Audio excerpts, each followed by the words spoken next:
The Indian subcontinent, a tapestry of vibrant cultures, languages and religions. This land, however, was never a single entity before British rule. It was a mosaic of independent kingdoms, each with its own history, language and traditions. The idea of a unified India is a relatively recent construct, a product of British colonialism rather than ancient history. To understand India's present, we must confront the myths of its past. For centuries, the subcontinent was home to a kaleidoscope of political entities. Small kingdoms jostled for power alongside larger empires. The Deccan Plateau saw the rise and fall of empires like the Chalukyas, Cholas, and Vijayanagara. In the north, the Rajputs, with their fierce independence, held sway. These kingdoms, often at war with each other, shared no overarching national identity. They were distinct entities, separated by language, custom, and geography. This diversity extended beyond politics. India was a linguistic melting pot. From the Dravidian languages of the south to the Indo-Aryan languages of the north, people communicated in a babel of tongues. Religious beliefs were equally varied. Hinduism, in its many forms, coexisted with Buddhism, Jainism, and local animistic traditions. This was not a land united by a single faith or culture, but a vibrant tapestry of human experience. The very notion of a unified India would have been alien to the people living in this period. The historical narrative often points to ancient empires like the Mauryas and Guptas as evidence of a pan-Indian identity. However, a closer examination reveals the flaws in this argument. These empires, while impressive in their reach and achievements, were ultimately temporary and fragmented entities. They never encompassed the entirety of the subcontinent, and their authority was often contested and short-lived. The Mauryan Empire, for instance, reached its zenith under Ashoka in the 3rd century BCE. Yet even at its peak, it did not extend to the southern tip of the subcontinent. Large parts of India remained outside its control. Moreover, the empire proved to be short-lived. Following Ashoka's death, it fragmented into smaller kingdoms, demonstrating the challenges of maintaining unity across such a vast and diverse land. The Gupta Empire, often hailed as a golden age of Indian history, suffered a similar fate. While it fostered a flourishing of art, literature, and science, its political control was far from absolute. The Guptas relied on a network of alliances and tributary states, and their rule was marked by constant challenges from local rulers. Like the Mauryas before them, their empire eventually crumbled under the weight of its own size and diversity.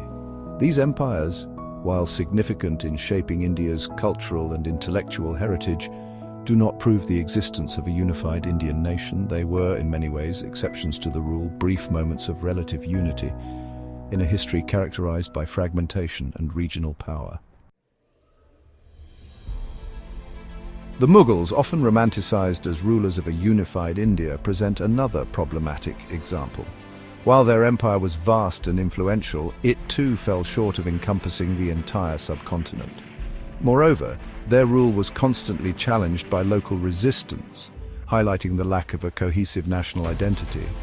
At its peak in the 17th century, the Mughal Empire controlled a significant portion of the subcontinent, from modern-day Afghanistan to Bangladesh.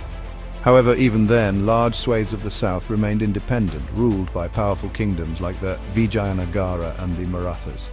The Mughals, despite their military might, never subdued these southern kingdoms.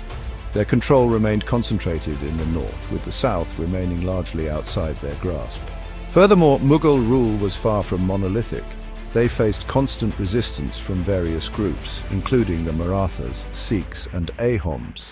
Marathas in particular posed a significant challenge, ultimately contributing to the decline of Mughal power. These rebellions and uprisings underscore the fact that the Mughals were never fully accepted as rulers of a unified India. They were seen as foreign invaders by many, and their authority was constantly contested. The Mughal Empire, while leaving a lasting impact on India's art, architecture, and cuisine, does not represent a period of national unity. It was an empire built on conquest, and its control remained incomplete and constantly challenged. To claim that it represented a unified India is to ignore the realities of history and the persistent diversity of the subcontinent. Infrastructure and education, they are the backbone of any thriving society. When we invest in roads, bridges, and public transit, we create the pathways for economic growth and social mobility.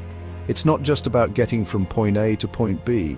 It's about connecting people, ideas, and opportunities. Equally important is education. A well-educated population is the cornerstone of innovation and progress. Schools and universities are not just buildings, they are the breeding grounds for the next generation of thinkers, leaders, and problem solvers.